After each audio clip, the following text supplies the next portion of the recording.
Bonjour à tous, ici Isabelle Auger, votre mairesse. Aujourd'hui, je vous présente les faits saillants de la séance du Conseil du 12 mai 2026. L'objectif, comme toujours, c'est de vous offrir un court résumé des principaux dossiers abordés, surtout pour celles et ceux qui n'ont pas pu assister à la séance. Je vous rappelle aussi que la séance complète peut être visionnée sur notre chaîne YouTube. Alors, voici ce qu'on retient de la séance du mardi 12 mai. Au point 2.5, le Conseil s'est penché sur le règlement concernant la gestion contractuelle et la délégation de pouvoir. Certaines dispositions pouvaient laisser croire que des cadres avaient le pouvoir d'embaucher du personnel cadre.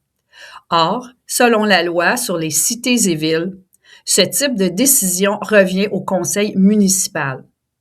Le Conseil souhaite donc corriger la situation, réaffirmer clairement son rôle dans l'embauche des cadres et mieux encadrer le processus d'embauche.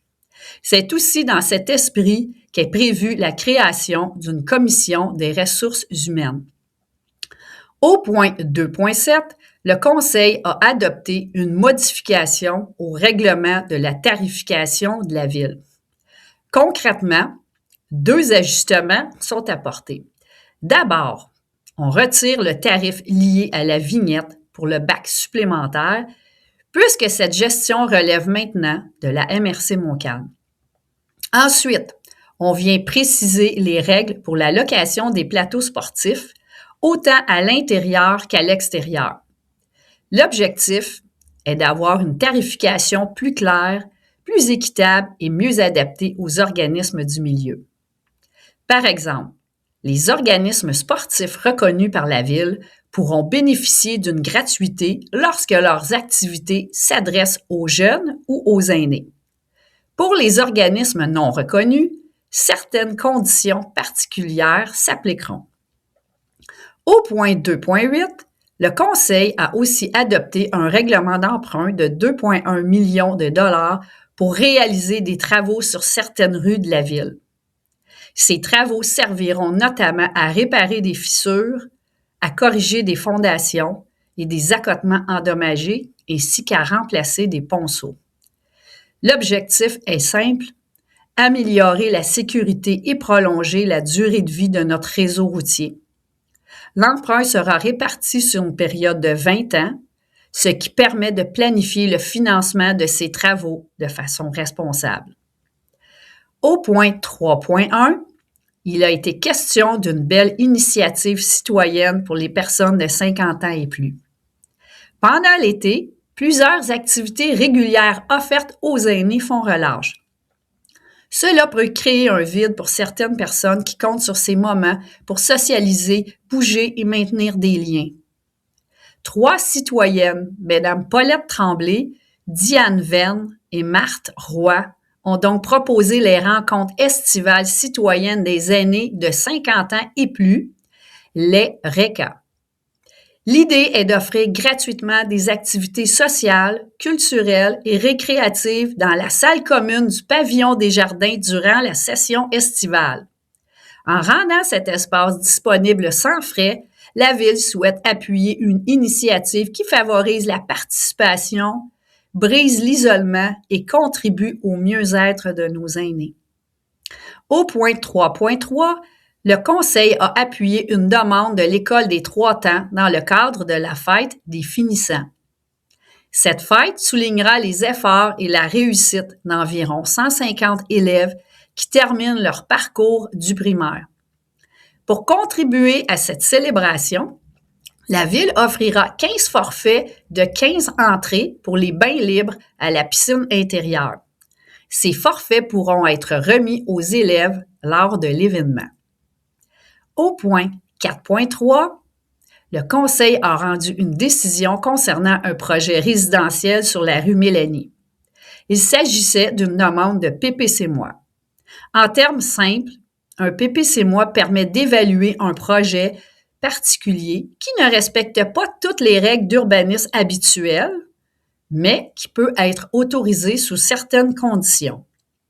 Le projet visait notamment la construction d'habitations bifamiliales et la création de 25 lots. même si le dossier avait reçu une recommandation favorable du comité consultatif d'urbanisme.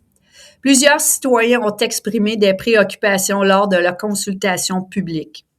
Les inquiétudes portaient notamment sur la densification, la circulation et l'intégration du projet dans le milieu.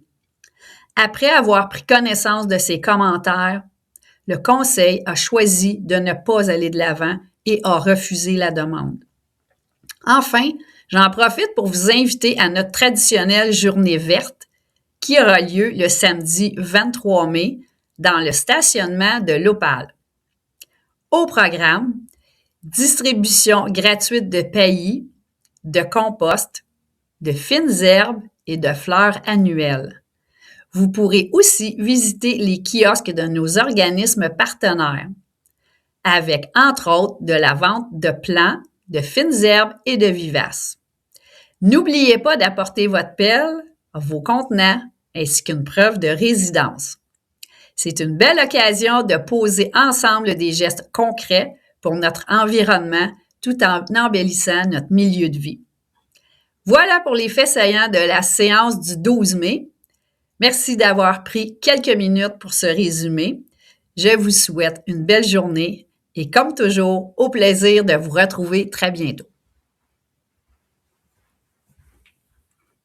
Mot de la mairesse. Alors, avant de terminer la séance de ce soir, j'aimerais vous parler rapidement de quelques belles initiatives qui s'en viennent dans notre ville.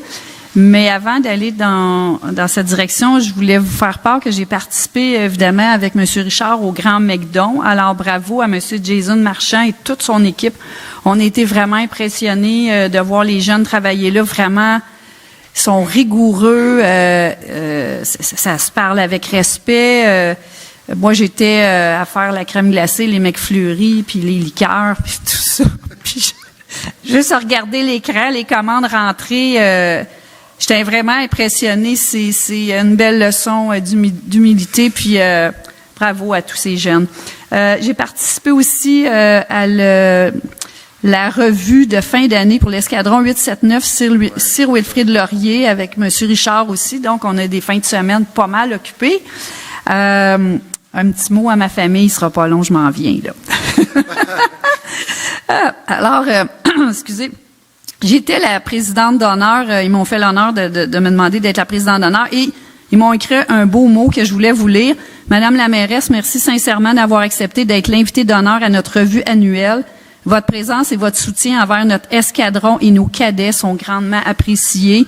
Au nom de l'escadron 879 Sir Wilfrid Laurier, merci de croire en notre jeunesse.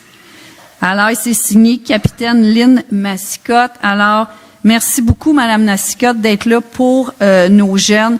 C'est tellement un bel organisme et je voulais féliciter et remercier Monsieur Sanchez et la direction, le département des loisirs qui ont travaillé très fort ensemble pour libérer des locaux pour les cadets, parce que vous saviez qu'on avait un enjeu d'une journée, il leur manquait le mardi soir. Ils m'ont relancé, j'ai relancé la direction générale, qui ont fait des miracles, parce que là, maintenant, ils étaient très heureux d'avoir leur semaine complète et de pouvoir participer à leurs activités dans des classes assis et de prendre des notes au lieu d'être assis par terre dans des gymnases. Alors, merci, M. Sanchez, et merci à l'équipe des loisirs. Je peux vous dire que les jeunes étaient vraiment contents. Alors, la journée verte approche rapidement. Elle aura lieu le 23 mai prochain dans le stationnement de l'Opale. Ce sera une belle occasion pour les citoyens de venir chercher gratuitement du paillis, du compost, des fines herbes et des fleurs annuelles. Cette année, on fait changement. On a fait travailler un peu notre département des loisirs et d'urbanisme. On a demandé de revoir la formule. Si vous saviez, vous vous souvenez que c'était des arbres qu'on donnait. Alors, on a demandé de revoir tout ça pour avoir un coût de revient plus raisonnable et de pouvoir en donner à plus de gens possible. Donc, cette année, ce sera des fleurs et des fines herbes que vous allez pouvoir cultiver et garder avec vous tout l'été. Il y aura aussi plusieurs kiosques de nos organismes partenaires ainsi qu'une vente de plants et de vivaces. Évidemment, on a retravaillé la formule pour y aller avec un coût beaucoup plus bas. Là, je ne sortirai pas les chiffres, mais on a coupé ça quasiment de moitié. Plus que la moitié. Fait que chapeau à ceux qui ont travaillé à ça. C'est pas toujours évident quand on leur demande d'aller se rasseoir et de couper les budgets. On veut faire plus avec moins. Alors, félicitations à tout le conseil et tous les employés. J'invite les citoyens à passer le mot autour d'eux et surtout à ne pas oublier d'apporter leur contenant et leur pelle, comme Mme Bonenfant disait, ainsi qu'une preuve de résidence. Je profite aussi de l'occasion pour rappeler que la gestion des encombrants relève de la MRC. Nous invitons les citoyens à bien vérifier les matières qui sont acceptées avant de déposer leurs items en bordure de rue pour éviter des refus de la collecte. Alors, comment reconnaître un encombrant? Est-ce qu'il y en a qui le savent? On nous dit, c'est ça, vous tournez votre maison à l'envers et tout ce qui tombe, c'est des encombrants. Ce qui tombe pas, ce qui est pris après les murs, ce n'est pas des encombrants. Donc, mettez pas ça sur le bord de la rue. Alors, si ça ne fait pas partie de la structure, si c'est ni vissé ni fixé à la maison, et si vous le déménageriez avec vous, c'est un encombrant. Alors, vous remarquerez aussi que certains terrains municipaux sont un peu moins tondus qu'à l'habitude ces temps-ci, donc c'est normal. La Ville participe au défi pissenlit, comme on l'a fait dans les années passées, afin d'aider les insectes pollinisateurs en leur laissant une source de nourriture au printemps. C'est un petit geste simple, mais qui fait une vraie différence pour l'environnement. Nous invitons d'ailleurs les citoyens qui le souhaitent à faire la même chose à la maison, retarder votre première tonde. Excusez. Je profite également de l'occasion pour rappeler l'importance de respecter les restrictions d'arrosage actuelles en vigueur. Vous savez que l'eau, c'est une denrée plus que rare, c'est ça. Nous demandons à tous de faire partie de la solution afin de préserver notre eau potable. Merci sincèrement à tous ceux et celles qui collaborent déjà à l'effort collectif. J'aimerais aussi souligner la création d'un nouveau comité citoyen à Saint-Lin-Laurentide. Alors, M. Norcia est venu me rencontrer il y a quelques semaines de ça. C'est une initiative apolitique ouverte à tous qui vise à encourager la participation citoyenne et l'implication positive dans notre communauté. Alors, le comité peut être rejoint par courriel ou une page Facebook est à venir, ainsi qu'un groupe Messenger. Merci aux créateurs de ce comité. Alors, M. Norcia, Mme Del Balso, Mme Lapalme et Mme Villemert. Alors, vraiment heureuse de ce nouveau comité, puis on va travailler avec vous, ça c'est certain. Vraiment contente. Dans le même esprit, le conseil municipal a décidé d'offrir gratuitement un pavillon à nos aînés afin qu'ils puissent se rencontrer, échanger et créer de beaux moments ensemble, tel que Mme Tremblay en a parlé. Ce comité qui a été, cette demande nous a été initiée par Mme Paulette Tremblay aussi. Nous trouvions important de soutenir ce type d'initiative humaine et rassembleuse. Alors, vous savez que nos jeunes, nos familles, nos BNL et nos personnes âgées, c'est notre priorité. Alors, c'est en ligne avec cette initiative. Je suis également très heureuse de vous annoncer que le centre sportif est maintenant officiellement rapatrié à la Ville. Vous savez que ça faisait plusieurs années que c'était supposé se faire et là, après 5 mois, c'est fait. Alors, merci à Mme Réaume d'avoir participé activement ainsi qu'à toute l'équipe de la direction générale. On a poussé, ça a bien avancé. Merci à Mme Bonenfant aussi de son soutien moral qui nous a beaucoup aidés aussi. Alors, c'est fait. Désormais partie de notre équipe des loisirs. Alors, bienvenue à tous les employés de l'Aréna qui, bien que dans notre cœur, faisaient partie de notre famille, maintenant, ils sont employés de la Ville. Alors, bravo et bienvenue à tous. Je voulais vous informer aussi que la 158 sera fermée du 18 mai au 19 juin. Vous pouvez aller consulter Info Travaux. Il va y avoir un détour qui va se faire par la Rivière-Sud, tel que M. Corbeil nous a mentionné.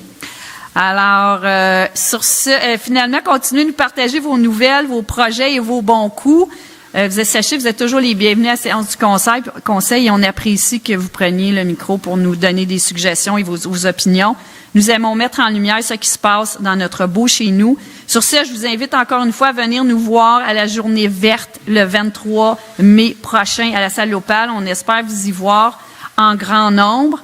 Alors, merci à tous pour votre présence en salle et à la maison et bonne fin de soirée à tous. Attendez avant qu'on ferme, c'est 2-2 le pointage. Alors, on souhaite bonne chance. Fin de la deuxième. Merci des informations. Alors, au point 7.04, levé de la séance. Est-ce que nous avons un proposeur? Je propose. Merci, M. Richard. Bonne fin de soirée.